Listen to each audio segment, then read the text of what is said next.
Curso Livre de Humanidades.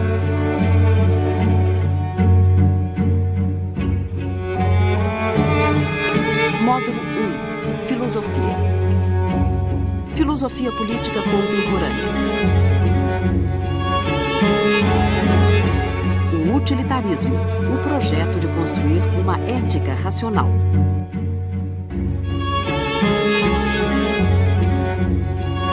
Com Luiz Alberto Peluso.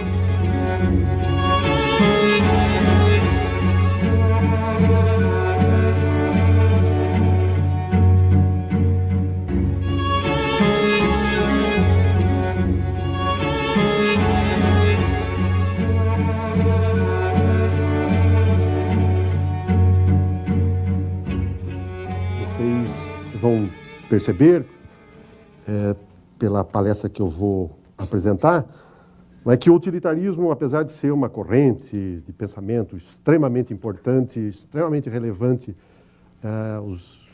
ela hoje fornece os interlocutores mais importantes no debate de filosofia política, de filosofia do direito, de filosofia moral, os debates sobre ética. Apesar disso, por ser talvez uma tradição filosófica muito ligada ao mundo anglo-americano, é muito pouco conhecida no Brasil, essa corrente, essa tradição de reflexão filosófica. Então, de uma forma geral, os nossos debates, eles são travados passando ao largo das contribuições que são feitas por aqueles que traduzem no pensamento, na reflexão contemporânea, essa tradição de pensamento. Eu vou adotar a seguinte estratégia. Eu vou, inicialmente, falar um pouquinho sobre o utilitarismo, o que é o utilitarismo, o que é uma corrente, uma tradição, um modelo de reflexão, uma escola filosófica, e depois vou me debruçar um pouco mais sobre a contribuição dos utilitaristas e vou me reportar particularmente aos utilitaristas clássicos. Jeremy Bentham, um autor pouquíssimo conhecido por nós aqui no Brasil, e o outro mais conhecido, que é o John Stuart Mill.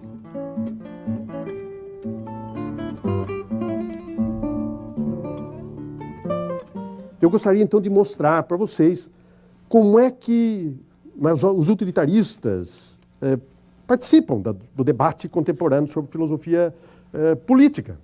E eu gostaria de fazer exatamente colocar uma questão que é muito importante, que é a visão que os utilitaristas têm da teoria do contrato, que é uma coisa muito interessante porque está muito na moda.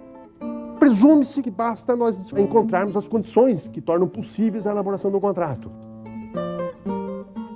Se nós fôssemos capazes de encontrar as condições para a elaboração desse contrato, talvez fosse possível nós criarmos uma sociedade justa. E exatamente essa presunção é que os utilitaristas atacam. Pelo menos houve um determinado momento na gênese do utilitarismo, século XVII, século XVIII, 1750, quando começa a corrente utilitarista, a discussão que estava em pauta era exatamente esta: por que devemos obedecer às leis? E os utilitaristas vão dizer, nós devemos obedecer às leis por uma outra razão que não tem nada a ver com o contrato. O contrato não é suficiente para garantir que as pessoas vão obedecer o contratado. Condições de possibilidade do contrato, quer dizer, criar contratos em excelentes condições, isso não é suficiente. Claro, o utilitarismo é uma teoria consequencialista, e então eles vão tentar, os utilitaristas clássicos vão sugerir que são as consequências do contrato que são importantes para garantir o contrato. Não são as condições que garantem o contrato, mas a consequência que o contrato produz. É uma ideia muito interessante e que, se introduzida na discussão contemporânea, provavelmente ela tem aí um viés que inspiraria toda uma nova forma de encarar o debate sobre filosofia política. E o mais interessante é que isso aconteceu nos 150 anos, em que o utilitarismo teve o seu surto mais forte entre os anos 1750 e 1880, 1890, que é exatamente quando morre o John Stuart Mill. Mas, enfim, tem aí um período aí, depois parece que o utilitarismo entrou um pouquinho em declínio, mas nos últimos tempos vem aí renascendo. Mas, de qualquer forma, primeiro, saber o que é a escola utilitarista, o que é o pensamento utilitarista. Então, o utilitarismo é uma corrente de pensamento que está associada à mentalidade europeia insular. É algo, digamos assim, algo muito típico, eu diria, do pensamento anglo-saxão de fala inglesa. Então, foi um pensamento que foi muito forte no mundo em que se fala inglês. Ainda hoje é a tradição, apesar de que os principais pensadores contemporâneos tentam se descolar da tradição utilitarista, como é o caso do Rawls, todos eles são tributários, principalmente os originários do mundo anglo-saxão. Então, talvez entender um pouquinho que o utilitarismo é uma teoria que começa aí a se tornar uma escola filosófica, e uma escola filosófica no sentido moderno da palavra, de um grupo de indivíduos que faz proselitismo, um grupo de pessoas que o grupo se conhece, as pessoas se frequentam, as pessoas se referenciam, as pessoas se promovem e todas estão empenhadas no mesmo projeto.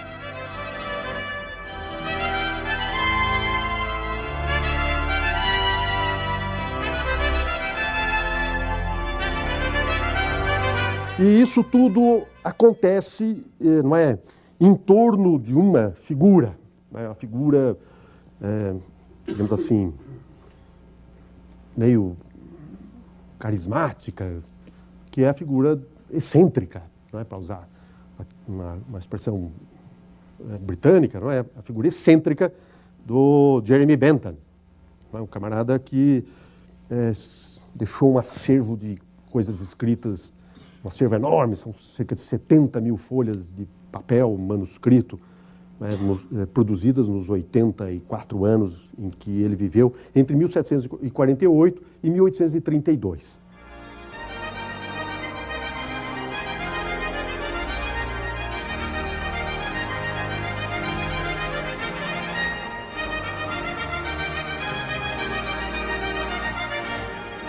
Figura tão excêntrica que aqueles que estudam o utilitarismo têm a chance de visitar o alto ícone do Bentham, que está lá ainda hoje no University College, Faculdade de Direito da Universidade de Londres. Ele chamou isso de alto ícone.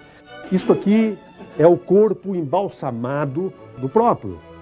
Ele escreveu um tratado de como embalsamar corpos.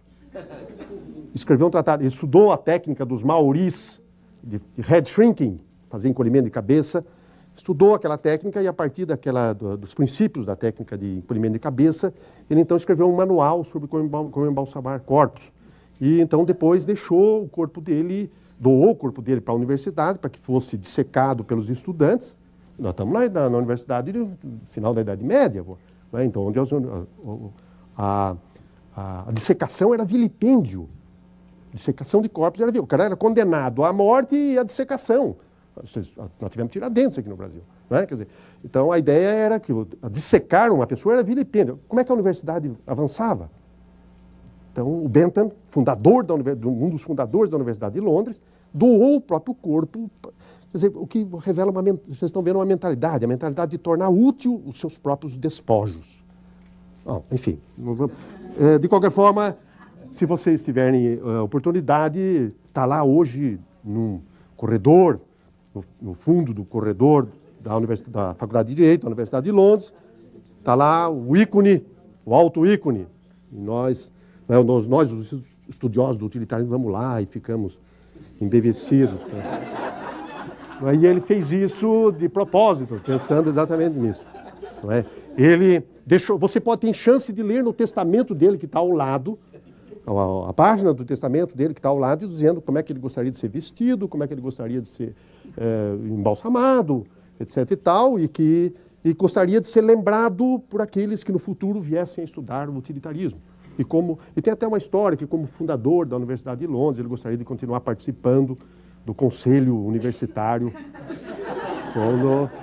e cada vez contam os corredores que quando é bem em frente à sala onde se reúne o consumo da universidade. Então, ele participa das reuniões.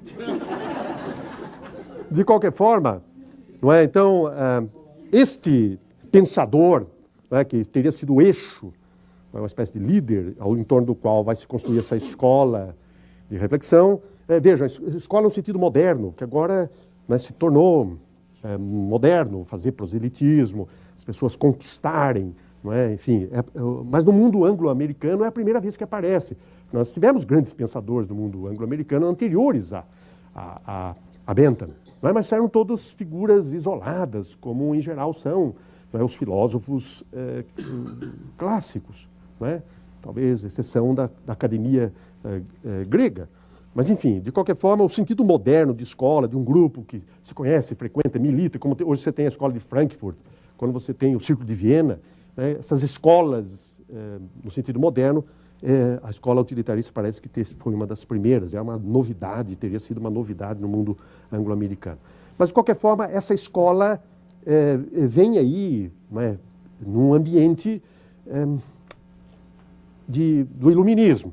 Até 1750, parece que o pensamento nessa época se caracteriza pela crise da chamada perspectiva realista. Começa a entrar em declínio aquela mentalidade que o mundo tem um sentido e que conhecer o mundo é descobrir o sentido das coisas. O sentido está aí fora, basta você se debruçar sobre o sentido que você conhece o sentido das coisas. Por quê? Entra em crise essa postura realista, que é uma postura que parece que vai vem desde os clássicos. Parece que a virada da filosofia medieval para a filosofia moderna é exatamente essa transformação, a chamada virada epistemológica, né? A teoria do conhecimento toma corpo sobre a ontologia. E de vez em as pessoas começarem a se preocupar sobre o que é o mundo, qual é a natureza das coisas, né? Começaram a se preocupar com as condições que tornam possível o conhecimento humano.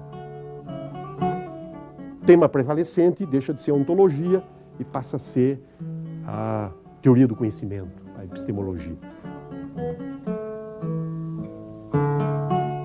Nesse movimento, nessa virada, parece que no mundo anglo-americano, a escola mais, digamos assim, a corrente epistemológica, corrente de teoria do conhecimento, que tomou mais corpo, teria sido a teoria empirista. Essa ideia de que o entendimento humano, que o importante é entender, é descobrirmos as condições que tornam possíveis o entender da realidade.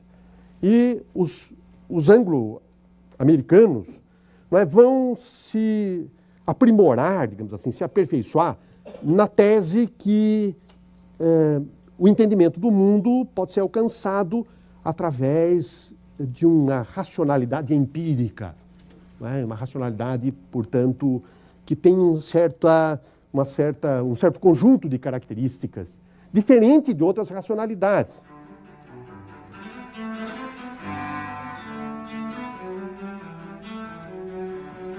Então, eu estou falando aqui, por exemplo, de Hume, de Locke, que são pensadores que vão tentar, não é, chamar a atenção da gente para o fato que o entendimento do mundo ele é feito através de uma razão, mas uma razão que se caracteriza por exemplo, clareza. O que significa ser claro? Claro significa você dizer claramente, quer dizer, você dizer exatamente aquilo que está pensando, tentar fazer isso. Portanto, a clareza seria uma propriedade das nossas mensagens, não é, que traduz essa característica. Quando a sua mensagem é capaz de traduzir exatamente aquilo que você está, a intenção que você tem, o pensamento que você tem, então ela é clara. Uma outra característica dessa racionalidade, precisão. O que significaria isso? Significaria ser capaz de traduzir a sua mensagem de forma tal que ela possa ser desvendada pelo teu interlocutor da mesma forma como você está pensando. Isso é precisão. Então, Vejam, afirmar as possibilidades do conhecimento humano através de uma racionalidade que seria clara, precisa, consistente. Ser capaz de construir o seu conhecimento, o seu entendimento do mundo, através de ideias que não entrem em contradição. Isso faz parte de um modelo de racionalidade. Tem racionalidades que não acham relevante isto, né? Que acham que é possível conhecer o mundo de maneira inconsistente. Outra coisa, coerência sistêmica.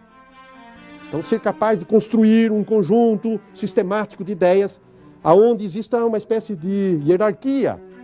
Princípios primeiros e depois você vai desdobrando esses princípios primeiros até chegar aos casos concretos, etc. e tal.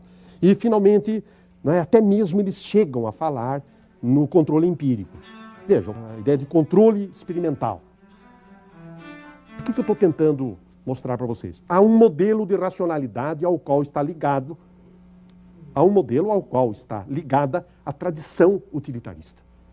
A tradição utilitarista pertence a esse modelo daquilo que nós chamaríamos, aqueles que têm base filosófica, eu não vou entrar em detalhes, mas aquilo que nós chamaríamos modernamente de uma concepção analítica do trabalho filosófico, do trabalho de uma racionalidade humana, uma racionalidade analítica, não uma racionalidade hermenêutica.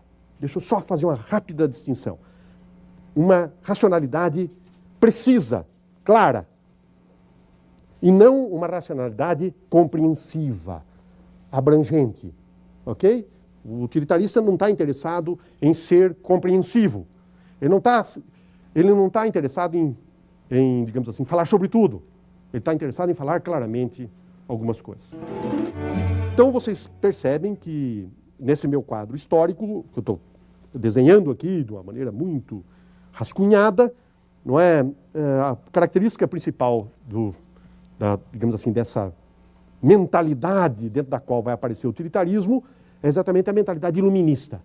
Então, trata-se de uma escola ilustrada de pensamento. Então, acredita no conhecimento humano, acredita que o ser humano é capaz de entender o mundo e acredita que existe, portanto, uma racionalidade. A racionalidade é uma forma pela qual nós podemos entender o mundo. E a racionalidade é essa racionalidade formal, essa racionalidade, não é, que nós chamamos aí de analítica e assim por diante. Então vocês estão vendo que, no fundo, o utilitarismo corresponde a essa cultura iluminista, não é? E é impregnado por esse clima de otimismo que o iluminismo parece possuir.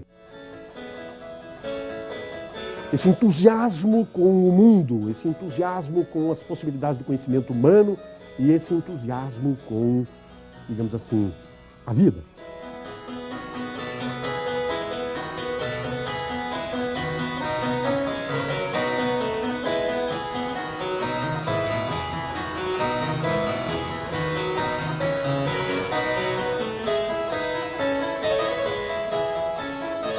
Muito bem. E é claro que a pretensão dos utilitaristas, assim como a pretensão de todos os ilustrados, é exatamente essa ideia de usar o método descoberto por uma teoria do conhecimento consistente, usar esse método no conhecimento, no entendimento do mundo. E tanto nas ciências naturais quanto nas ciências morais. Isso significa o seguinte: isso significa que é possível entender o mundo, não é, a partir das leis que regem os fenômenos que ocorrem no mundo, e é possível também entender e até mesmo prever o comportamento humano a partir desse conjunto de leis. Quer dizer, então eu tenho um método confiável que, se aplicado nas ciências naturais, vai resultar na física, vai resultar enfim, nós estamos numa época de enorme progresso científico. Tá? Então, esse progresso científico ocorrido nas ciências naturais precisa ser trazido para as chamadas ciências morais, que são as ciências que tentam tratar do comportamento humano. Então, vejam o plano, trazer para o âmbito da discussão sobre as ações humanas o mesmo ferramental produzido por uma teoria do conhecimento de base empírica. Vejam que é uma ética, eles vão tentar tratar a ação humana a partir desse primeiro pressuposto. A primeira característica do utilitarismo, portanto, é o racionalismo, a defesa, portanto, de que o ser humano é um ser cognitivo, é um ser que conhece o mundo.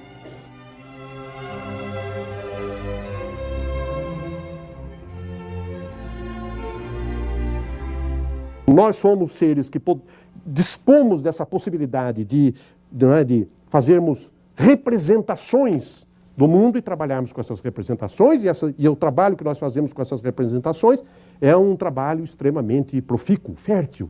Nós podemos trabalhar com representações e somos capazes de chegar a bom termo. Então, portanto, essa ideia de que o ser humano é um ser cognitivo e a capacidade de conhecimento do ser humano é uma capacidade extremamente importante, porque é um instrumento importante de manipulação do mundo, de tratar o mundo. Muito bem. Só que nós temos uma série de capacidades cognitivas. Nessa mesma época, vocês vão ter outras pessoas, outras escolas, correntes de pensamento, insistindo também no ser humano como cognitivo, só que defendendo outros modelos de racionalidade. Quer dizer, o que os utilitaristas vão defender é essa parte, na verdade, vão partir desse pressuposto de que o ser humano conhece o mundo e conhece através da razão. Só que a razão não é aquela razão, vamos chamar assim, especificamente aquela razão cartesiana. É uma razão mais, digamos assim, empírica. Esta é a visão do racionalismo que os utilitaristas possuem. Muito bem. Vejam que, na hora em que você vai aplicar esta ideia de racionalidade, de entusiasmo com a razão, não é, que parece que vem da tradição, vem aí do momento do iluminismo, que passa para os utilitaristas vão, portanto, ter confiança de que a razão humana é um instrumento capaz de dar conta do problema da conduta humana. De ser capaz, portanto, de determinar para nós quais são as condutas que são elegíveis nas diferentes situações. Só que vocês vão perceber que a tradição utilitarista é uma tradição, dentro desse movimento iluminista, é digamos assim, uma tradição entusiasmada com as possibilidades da aplicação dessa racionalidade na hora em que vai conhecer a ação humana. Então, eles vão defender um princípio que, se adotado, ao mesmo tempo que você adota a razão humana como instrumento de análise, se você adotar esse princípio, esse ponto de partida, torna-se possível resolver o problema da conduta humana. E qual é esse princípio? É o chamado princípio da utilidade, ou o princípio da felicidade do maior número. Isto é, os utilitaristas defendem a ideia que o ser humano é um ser que age movido pelo prazer e pela fuga da dor.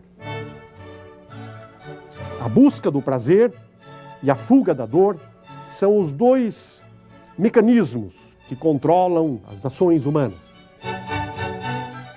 O Bentham defende, no primeiro parágrafo do seu livro Princípios da Moral e da Legislação, ele defende esta ideia de que a natureza colocou o ser humano sob o domínio de dois senhores, o prazer e a dor. E ao trono desses dois senhores se reporta tudo aquilo que fazemos como aquilo que devemos fazer. Mas então, está posto o princípio fundamental a partir do qual agora nós vamos tentar explicar o que é o certo, o que é o errado, o que é o bem, o que é o mal. Quer dizer, quais são as ações que são elegíveis nas diferentes situações. O princípio está posto. O princípio diz claramente o seguinte: ação boa é aquela que traz prazer, traz felicidade para aqueles que sofrem a consequência da ação, qualquer que seja o tipo de consequência da ação. Nós temos que avaliar o resultado em termos de prazer e de dor. Então, se uma determinada ação resulta no prazer do maior número de pessoas, esta é a ação moralmente correta. Isto é o bem. E a ação má é aquela que resulta em sofrimento. Quando você coloca esse primeiro princípio, as pessoas se assustam. Não é? De uma forma geral, as pessoas se assustam. Por que se assustam? Porque todo mundo fica com aquela ideia de que o utilitarista, não é? Que a horda dos utilitaristas vai se transformar numa vara de porcos. Quer dizer que todo mundo vai passar a tomar 50 caipirinhas e comer 10 feijoadas todo dia, já que a busca do prazer... Não, esse é o primeiro princípio. Agora, vejam que esse princípio é regido pela racionalidade humana. Quer dizer, agora nós vamos aplicar o princípio da racionalidade, quer dizer, esse princípio de que não é, nós precisamos examinar, tá certo, as nossas ações e vermos, não é, até que ponto nós somos capazes de identificar de maneira clara, de maneira precisa, de maneira consistente, o resultado dessas ações. De qualquer forma, não é, esse princípio seria o princípio primeiro, o princípio que aprova ou desaprova qualquer ação, conforme a tendência que ela possua de aumentar ou diminuir a felicidade daquele cujo interesse esteja em questão. E quando você fala em prazer, imediatamente as pessoas ficam com aquela ideia, bom, mas o que nós vamos entender por prazer? Nós estamos falando daquela sensação que você prefere ao invés de sentir nenhuma. Eu vou repetir. Eu estou falando daquela sensação que você prefere ao invés de sentir nenhuma. Se fosse dada a você a chance de sentir uma sensação e nenhuma, prazer é aquela sensação, né, que você prefere, que você escolhe. E dor é aquela sensação que você prefere nenhuma a preferir senti-la. Vocês vão dizer para mim, Peluso, mas essa é uma ideia tosca, talvez. Ok, colocada dessa forma, no primeiro momento, ela é tosca. Agora nós vamos trabalhar, né, ou, digamos assim, os utilitaristas trabalham isso aí, e vocês vão ver que não é tão tosca assim. Não é? Porque isso se torna extremamente sofisticado, não é, se você levar em conta, por exemplo, que esse princípio de utilidade não é um princípio, não é o único princípio. Agora nós temos alguns princípios subsidiários.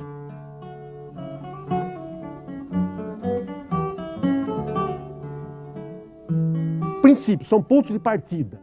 Quer dizer, se você negar para mim, disser, Peluso, eu não gosto da felicidade. Eu não gosto de prazer, eu acho que a vida não vale a pena ser vivida, tá certo? Enfim, eu não tenho mente ilustrada, é claro, com devido respeito àqueles que pensam diferentemente. Mas eu não acho que essa reconstrução que você fez do iluminismo não corresponde. O iluminismo é muito mais pessimista do que você caricaturou aí, qualquer coisa assim. Para você eu não estou falando mais. Tudo bem? Quer dizer, se você não é um indivíduo disposto a achar que vale a pena ser feliz, está correto? A ética utilitarista não vai te dizer muito. Essa é uma ética para pessoas entusiasmadas com a vida, entusiasmadas com as possibilidades da razão, de descobrir o sentido das coisas e de descobrir o sentido da ação humana e dar conta do problema da felicidade humana. Promete, é uma teoria que pretende mostrar que a ética promove seres felizes, digamos assim, que o objetivo da moral, o objetivo desse conjunto de regras que nós temos na sociedade e que alguns distinguem do direito, de moral, esse conjunto, essas regras todas que regem os nossos comportamentos, o objetivo disso tudo é fazer com que nós sejamos o mais feliz possível, dentro da felicidade que é possível, daquela que é razoável. E qual é a felicidade que é razoável? Aquela que nós conseguimos realmente efetivar. Bom, então, veja, se você rompe com esses pontos de partida, seguramente esse sistema ético não vai lhe dizer muita coisa. Para funcionar, a ética utilitarista precisa se contar com a ideia de que dor e prazer são iguais. Vejam, não estou dizendo que os objetos provocam o mesmo prazer e a mesma dor nos mesmos sencientes. Não. Não. Eu estou dizendo que dor é dor, prazer é prazer. De qualquer forma, existe um princípio que seria o princípio de identidade de interesses. Quando eu falo de prazer, nós todos estamos nos entendendo. Não há como escapar disso. Quando eu falo de dor, a mesma coisa. Não vale dizer que alguém gosta da dor. Isso é doença, isso é patologia ética, isso não, o sádico nem se coloque aqui. Está correto? Não tem chance, essa ética não é uma ética que fala de sádicos. Outro princípio subsidiário, o princípio da economia dos prazeres. Isto é, prazer é algo que nós podemos identificar e medir. Medir o prazer. A sensação pode ser medida. Ah, aí você vai dizer para mim, Peluso, mas nós não temos essa medida. Isso é um problema de ferramental. Isso é um outro problema. Nós não temos a aparelhagem. Nós estamos trabalhando. Tem gente trabalhando nisso. Eu tenho alunos trabalhando nessas ferramentas para medir. Nós temos cálculos, enfim, nós temos teorias para dar conta dessas ferramentas. Podemos falar em unidades. Nós não temos o Bell, a medida do som. Por que nós não podemos ter a medida do prazer? Em homenagem ao Bentham, nós chamaríamos de Bent. Então, se aproxima a mão da vela, tem um ponto onde começa o 1 Bent, 2 Bent. Por que não? Vocês estão rindo, mas eu tenho alunos trabalhando nisso. Não é? Bom, enfim, o cálculo desse prazer depende de variáveis. Vou só citar essas variáveis. Intensidade, duração, certeza. Intensidade, tem prazeres que são mais intensos do que outros. Duração, tem prazeres que são mais longínquos. O prazer de estar dando uma aula, de estar tendo um contato com vocês, seguramente isso me traz uma enorme satisfação, eu me sinto bem. E é um prazer que dura 40 minutos, já estou esgotando o tempo, já dura 40 minutos. Então, seguramente houve um cálculo que foi feito. E os utilitaristas estão interessados nesse cálculo. Certeza. Tem ações que você pratica e que tem o prazer ou a dor como consequência, mas tem um grau de certeza. Isso tem que ser calculado. Nós temos que saber qual é o grau de certeza. Praticada a ação segue-se necessariamente. Você tem certeza que vai ser a consequência, vai ser o prazer que você está esperando? Tem uma relação aí? Que tipo de relação? Enfim, nós temos que estudar isso aí. Fecundidade, pureza. Só para vocês terem uma ideia, em 1786, por aí, o próprio Bentham, no Princípios da Moral e da Legislação, fala em 7 variáveis. Ele identificou 7. E extensão, o número dos concernidos. Nós temos que examinar quais são os concernidos. Bom, temos o princípio da comiseração. O que é o princípio da comiseração? É o princípio de que o sofrimento do outro gera sempre sofrimento em mim. Quer dizer, é um princípio. Vejam, porque eu começo a dizer isso aqui, que o camarada deve buscar o seu próprio prazer, que ele deve ser egoísta. É uma ética egoísta. Estou propondo um modelo egoísta de busca dos critérios de determinação das condutas. Digo isso, imediatamente o camarada pensa, mas isso aí vai gerar um camarada anormal, porque ele vai passar por cima de todo mundo. Não, porque o sofrimento do outro me incomoda. Eu tenho esta ideia de que eu seria mais feliz no mundo onde eu fosse feliz e vocês fossem felizes também. Então é sinal de que eu me incomodo com a felicidade de vocês. É um princípio. O princípio chama-se de princípio da piedade ou da comiseração. É um princípio subsidiário do princípio de utilidade. E, finalmente, o princípio da simetria, que é um princípio que mostra que prazer e dor não estão colocados numa relação simétrica. O que isso significa? Isso significa que a eliminação da dor agrega sempre prazer. A eliminação da dor agrega prazer. Se o sofrimento do outro me incomoda, a eliminação do sofrimento do outro traz sempre um certo plus de prazer que eu preciso computar, porque existem momentos em que eu posso agir de forma tal que eu não leve em conta, por exemplo, o sofrimento das outras pessoas. Então eu precisaria fazer o cálculo, dizer, olha, Se eu eliminar o sofrimento de todo mundo, então pode ser que eu tenha uma satisfação maior. Enfim, este é o projeto. Essas são algumas ideias do projeto ético utilitarista, os princípios fundamentais. Para concluir, esse projeto é um projeto que tem como objetivo realizar a felicidade humana. Então, esta é a ideia, uma ética que pretende, não é, trazer, não é, como consequência, se você implantar os princípios utilitaristas, não é, na determinação não é, no debate moral, o resultado é exatamente a realização da felicidade humana. E a realização da felicidade humana usando digamos assim, usando dois meios. Quais seriam os meios? A razão humana, quer dizer, a nossa capacidade cognitiva, investigativa, e a lei.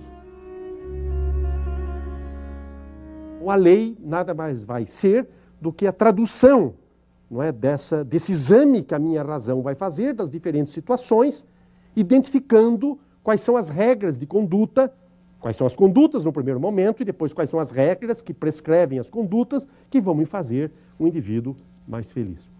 Enfim, só para encerrar, eu queria chamar a atenção de vocês para o fato que os utilitaristas, os clássicos, são os mesmos liberais clássicos.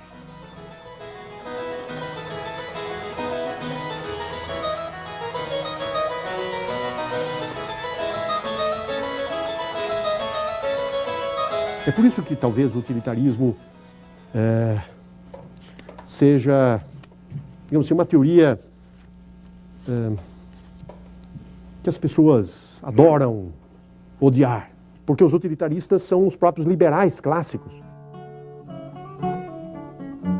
Quem são eles? Jeremy Bentham, John Stuart Mill, James Mill, Thomas Robert Malthus, David Ricardo, Adam Smith. Eram exatamente os indivíduos que frequentavam, escreviam na revista, a Westminster Review, que era a revista dos utilitaristas. Enfim, eram aqueles que estiveram envolvidos em toda aquela discussão dos problemas da Inglaterra na época da Revolução Industrial, né, da Segunda Revolução Industrial, toda aquela conturbação. Os utilitaristas fizeram assim, contribuições extremamente importantes para o debate dos temas correntes na Inglaterra, né, dessa época pré-vitoriana. É preciso lembrar que os utilitaristas clássicos, os liberais clássicos, surgiram no debate sobre esse tema. São contemporâneos de Marx e propunham soluções tão radicais quanto as soluções de Marx.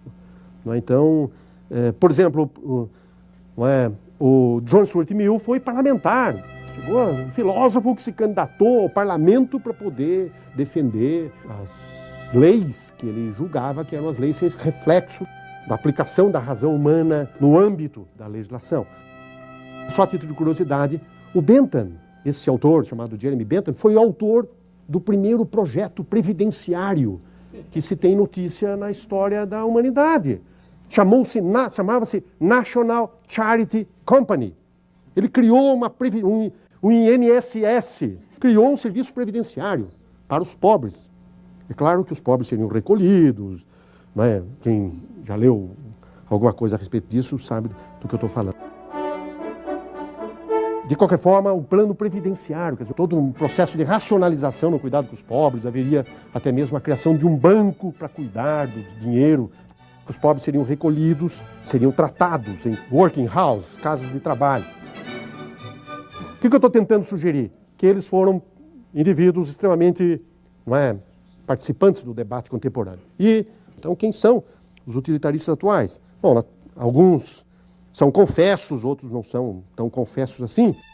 Herbert Hart, Peter Singer, Scofield, David Lyons, Richard Hare, espanhóis como Esperança Guizan, José Manuel Bermudo, um inglês chamado Fred Rosen, outro chamado Amartya Sen. São os interlocutores modernos, vamos chamar assim, do utilitarismo. E você encontra referências sobre o utilitarismo somente no trabalho que hoje vem sendo feito em agências como, por exemplo, o Bentham Project, na Universidade de Londres. Tem um projeto, chama-se, que é o projeto de reedição das obras completas dos utilitaristas clássicos. Não é? Você tem as sociedades internacionais, como a International Society for Utilitarian Studies, né, que reúne aí congressos bianuais, etc. e tal. Sociedades americanas, sociedades ibero-americanas que estudam utilitarismo. Moral da história, tem havido um surto de reflexão sobre o utilitarismo, e uma das contribuições mais importantes do utilitarismo é no debate sobre filosofia política, e principalmente na crítica às teorias contratualistas, que numa outra oportunidade a gente pode discutir.